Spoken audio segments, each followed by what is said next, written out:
I often hear in my work people saying, "Oh, why do you even look at these glucose spikes? If you do not have diabetes, you should not worry." Well, this scientific study proved to us exactly the opposite. That even if you do not have diabetes, you can still be suffering the consequences of these big glucose spikes, and they can be affecting you on a daily basis. They can be affecting your organs, your skin, your sleep, your cravings, your energy, etc. Hello, angels, and welcome to the Glucose Goddess Show. Today, we are discussing one of my favorite topics, glucose spikes. So, I have made a career, I guess, talking about glucose spikes, and today I want to give you a really deep dive into what they are. How do you know if you are having them, what causes them, and what you can do about it? So, today is all about glucose spikes. Get ready. The first place I want to start with this topic is to ground you guys in this very common notion of glucose levels. So, if you go to your GP once a year, they are probably going to be measuring your fasting glucose level with a blood test. And your doctor does this because they want to determine whether your glucose level is healthy, whether you might have prediabetes, or whether you might have full-blown type 2 diabetes. You can also help figure out if you have type 1 diabetes, which is an autoimmune condition, but that is the rarer form of diabetes. So you go to your doctor once a year, they draw blood from your arm, probably. Do they ever draw blood from not the arm? I do not know. Anyway, probably from your arm, and then you get the results. And the result you get is a number, generally a number in the 80 to 120 range. This number is measuring how much glucose is free-flowing in your bloodstream. And why do we measure this fasted? Because after you have been fasting all night, your blood sugar level or your glucose level is not going to be impacted by what you just ate. So after an overnight fast, after sleeping, your fasting glucose level has settled to where it usually is. So in terms of this fasting glucose level that you get back, the American Diabetes Association recommends a particular range. They say that your fasting glucose level should be underneath 100 milligrams per deciliter, and that if your fasting glucose level is under 100 milligrams per deciliter, you are healthy and you have nothing to worry about. Now, if your fasting glucose level is between 100 to 110, then that indicates that you have prediabetes. And if it is above 120, that indicates you have type 2 diabetes. We will cover those topics in a separate episode. But here, I want to talk about the fact that generally, if your fasting glucose level is underneath 100 milligrams per deciliter, your doctor is not going to talk about it. Your doctor is going to say, "Oh, you do not have prediabetes, you do not have diabetes, you are healthy, no problem. Go home, see you next year." Now, this is what is changing. The scientific community is discovering that not only is this 100 milligrams per deciliter cutoff not that optimal, but that also, even if you have a normal fasting glucose level, you might still be experiencing glucose spikes. And this is what we are going to talk about today. And to give you an example of my own life, I had a lot of mental health issues when I was a teenager. And all the blood tests I ever did told me I was normal. My doctors never said I had anything wrong with me. It was kind of difficult to get help and get anything that would help me. But 10 years after my first encounter with these mental health issues, I had the opportunity to measure my blood glucose levels continuously. So, not looking at just the fasting value, the one point in time, but I had the opportunity to wear a continuous glucose monitor that showed me what my glucose actually did throughout the day. We will get to that in a second, but that was the key, and it might very well be the key for you as well. So, this 100 milligram per deciliter cutoff, and by the way, if you are here in the UK, or in Canada or Switzerland, the unit for your fasting glucose value is going to be slightly different. So instead of milligrams per deciliter, your result when you get your lab test from your doctor back is going to be in millimoles per liter. Now, these units do not really matter, but the number is going to look different. So the cutoff for a healthy fasting glucose level if you are in one of those countries, is 5.5 millimoles per liter instead of 100 milligrams per deciliter. But it means the same thing. It is like comparing kilos to stones or pounds, just different unit systems. Now, very importantly, we used to all believe, the scientific community, the medical community, we used to all believe that if your fasting glucose level was underneath 100 milligrams per deciliter or 5.5 millimoles per liter, you had nothing to worry about. That you should not care about your glucose level because you probably did not have any issues with it. Your doctor probably did not even remark on your fasting glucose level at all if it was under that range. And importantly, doctors and scientists used to believe that if your fasting glucose level was healthy, that probably for all of your waking hours and your sleeping hours, that all the time that your glucose level always stayed kind of in that range. So, between 100, maybe went up a little bit after a meal, but nothing extreme. Any doctor would say if you do not have diabetes, if you do not have pre-diabetes, your glucose level is nothing that you should be worrying about. Until, ladies and gentlemen, an incredible scientific study completely changed the game. In 2018, a team of scientists from Stanford University published a scientific paper that completely changed everything. Their scientific paper is called Glucotypes Reveal New Patterns of Glucose Dysregulation, 2018. Here's what they did in the study, and here is why it is related to glucose spikes. These scientists took people who did not have diabetes, so whose fasting glucose level was underneath this cutoff. Then they gave these people a glucose monitor, same thing that I had tested, that measured in real time what their glucose levels did. So it showed them the curve of their glucose levels. And importantly, the scientists asked the participants to eat a bowl of breakfast cereal, a very common food that millions and millions and millions of people around the world eat every single day. So these participants ate the bowl of cereal, and the scientists then looked at what their glucose levels did. They probably thought that they would just see a pretty normal little variation of these very healthy people. But what they found completely changed the game. They found that 80% of the participants, after eating this bowl of cereal, had an increase in their glucose levels into a range that was previously thought to only be attainable by people with pre-diabetes or diabetes. Let me say that again. 80% of these participants who did not have diabetes, did not have pre-diabetes, saw their glucose levels go way, way, way, way, way up after eating that bowl of cereal into a damaging range.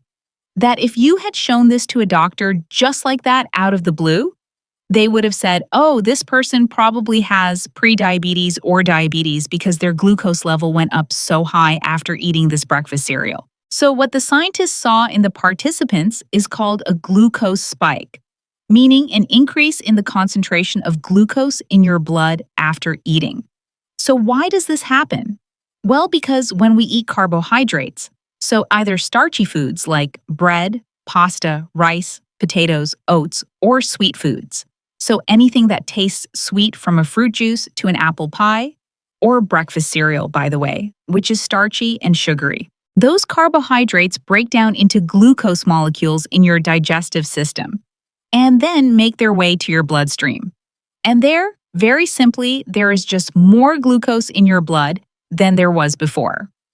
So if you look at it on a graph like this one, you can see that from a baseline level of glucose that was steady, we see a big increase in concentration of glucose levels. This changed everything because for a long time we thought that if you did not have diabetes, you should not worry about your glucose levels. That if you did not have diabetes, nothing bad was happening when you ate something. That if you did not have diabetes, nobody ever thought you could be experiencing a spike this big.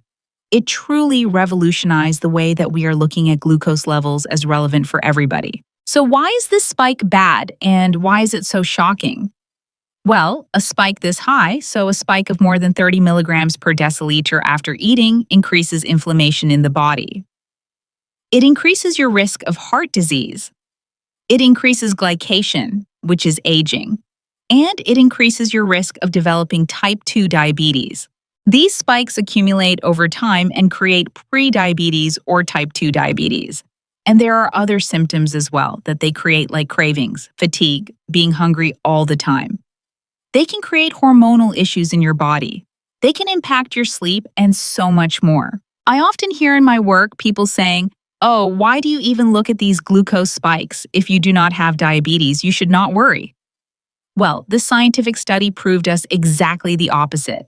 That even if you do not have diabetes, you can still be suffering the consequences of these big glucose spikes, and they can be affecting you on a daily basis. They can be affecting your organs, your skin, your sleep, your cravings, your energy, etc. So, this is a revolutionary paper that has paved the way for our understanding of glucose spikes. So, let us do a little deep dive into what exactly happens in your body when you experience those glucose spikes and why they are harmful and why we should try to avoid them. So, the first thing that happens in your body when you experience a glucose spike is that your mitochondria, the little factories inside of each of your cells, they get stressed out. Your mitochondria are in charge of creating energy for your body. If your mitochondria are functioning well, you have a spring in your step, you are excited, you feel good, you have energy to get through the day. You can get everything done on your to-do list, you do not wake up exhausted in the morning. But if your mitochondria are hurt, stressed out, overwhelmed, then it is a completely different story. You're tired, picking up your kids from school is exhausting, doing the weekly food shop feels like just such a big ordeal that you do not have energy for. Your to-do list is getting longer and longer by the day, and you just feel like you cannot have control over your life and your time. That is a symptom of your mitochondria being overwhelmed.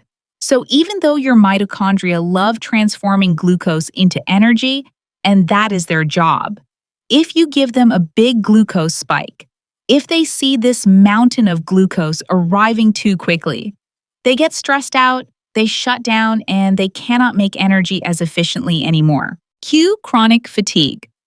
That is the first thing that happens in your body when you spike. The second thing that happens in your body when you spike, in order for me to explain it properly, we need to cover cooking a chicken. So what am I talking about? So when you put a chicken in the oven and it goes from pink to brown? Well, it has cooked, and this cooking process is called glycation. Glycation is like cooking. Now, what is interesting is that from the moment you are born as a human being, you are slowly cooking. I know it sounds weird, but it is true. You are slowly glycating from the inside out, just like a chicken in the oven. For example, when scientists look at the cartilage of babies, it is white. When you look at the cartilage of a 90-year-old person, it is brown. It has cooked. It has glycated just like the chicken in the oven. And here's another fact. Glycation is like aging. Aging and glycation go hand in hand. So from the moment you are born, you are slowly glycating, you are slowly aging, you are slowly cooking. And then when you are fully cooked, you die. Weird, I know, but true. So glycation is happening in your body, aging is happening in your body, and we cannot stop it, right? Even though billionaires are trying to stop aging and live forever, we actually cannot stop glycation right now. We cannot stop aging, but we can slow it down or speed it up. And here's the thing. With every glucose spike that you are experiencing, well, glycation is happening faster. So much so that a very common test to measure the advancement of diabetes in the body is called the HbA1c test. This test actually measures glycation, the glycation of your red blood cells. So glycation, aging, glucose levels, they go hand in hand because it is an excess of glucose that is going to increase glycation. And glucose and glycation kind of sound the same. It is because they are very related. It is because it is the glucose that is doing the glycating. And the more you glycate, the more glucose spikes you have, the more this glycation process is happening. And it is going to show on your face as wrinkles as molecules of collagen get glycated. And also on the inside, your organs are slowly going to deteriorate. So that is the two things that happen in your body when you spike. Okay, we have mitochondrial stress and we have glycation. Now, the third thing that happens in our body when we spike is insulin release. So your body, when a big glucose spike arrives, your body knows this is not good for you. Your body knows that it is going to cause all this damage. So it has a technique to get that glucose level back down. What it does is that it calls your pancreas. Let me just grab my mobile here and call my pancreas. Your body goes, "Hello, pancreas. Hey, we have a glucose spike happening. Could you please send out some insulin and get that glucose level down?" Okay, thank you so much. See you later. Mwah. Mwah. So your body asks your pancreas to send out a hormone called insulin. And insulin's job is to grab the excess glucose molecules and store them away so they do not cause too much harm. Insulin stores glucose molecules away in your muscle cells, in your liver cells, and in your fat cells. And that is one of the ways that we gain fat on our body. So glucose spikes have these very deep biological consequences inside of your body. And then us as humans, we do not feel the glycation. We do not really feel the insulin release. But what we do feel is chronic fatigue. What we do feel is cravings, because every time there is a spike, there is a drop afterwards. And that drop activates the craving center in our brain and tells us, "Jesse, eat a biscuit." So we feel this urge to grab chocolate. We feel this urge to grab coffee because we are exhausted. We feel maybe our skin is getting inflamed because of the inflammation due to the glycation. We kind of have all these symptoms that pop up in our lives, physically and mentally, that indicate glucose spikes happening within. So now you understand, glucose spikes lead to many symptoms and consequences. And glucose spikes do not only matter for people who have diabetes. That 2018 study showed us that even if you do not have diabetes, it is very likely that common foods are causing glucose spikes in your body, and then leading to all of these consequences that we just mentioned. So in summary, who should care about glucose spikes? Well, first of all, people who have type 2 diabetes should care about glucose spikes, because in order to reverse their type 2 diabetes, they need to get rid of those glucose spikes, so that slowly their fasting glucose level also decreases. Second, if somebody has prediabetes, they should also care about their glucose spikes, because by reducing the spikes, they are going to reduce the progression of their prediabetes and get back into a healthy range. But then for the vast majority of us who do not have prediabetes or diabetes right now, we should also care, because even if our fasting glucose level is normal, even if your GP every year tells you your glucose levels are fine, as the Stanford study shows us, it is very likely that common foods are creating glucose spikes. So what I like to say is, if you could feel better than you currently do, if you are feeling sluggish, fatigued, maybe having sleep issues, hormonal issues, maybe menopause symptoms are difficult, maybe you have missed periods, infertility, maybe you have mental health problems, so maybe you have anxiety, depression, brain fog. We did not cover brain fog. We will do another episode on the brain, but it is fascinating the connection between glucose spikes and brain fog. If you could feel better than you currently do today, and if you want to prevent long-term issues tomorrow, you should try to avoid these glucose spikes. Now for the million-pound question, how do we avoid the glucose spikes? So I'm going to share with you 4 of my top hacks to do so. And I have linked in the description of this episode a PDF where you can get my 10 super easy glucose hacks to steady your glucose levels. Avoid those glucose spikes through food without dieting or doing anything crazy. So my 4 main hacks are: have a savory breakfast instead of a sweet one. Have a glass of vinegar in water before eating something that is high in carbohydrates. Add a veggie starter to your lunch or to your dinner. And after you eat something that is heavy and in carbohydrates, go for a little walk for 10 minutes. Help your muscles soak up that excess glucose so that insulin does not have to rush in and do all of the work. Hey, really quickly, if you cannot always do my food hacks, and you want to eat the carbohydrates that you love with less impact on your glucose levels, I created a capsule just for that. It is called Anti-Spike Formula. You take 2 before a meal. It cuts the glucose spike of carbohydrates by up to 40%, 100% made out of plants, and tested by over 25 clinical trials. The link is in the description. Okay, back to the episode. Thank you so much for being here. That is all we have time for today. I hope you loved all the glucose spike information. Again, click the link in the description of this episode to get my 10 glucose hacks so that you can test this out for yourself and see whether by using the hacks, you are feeling better because your glucose spikes are reducing. I will see you next time.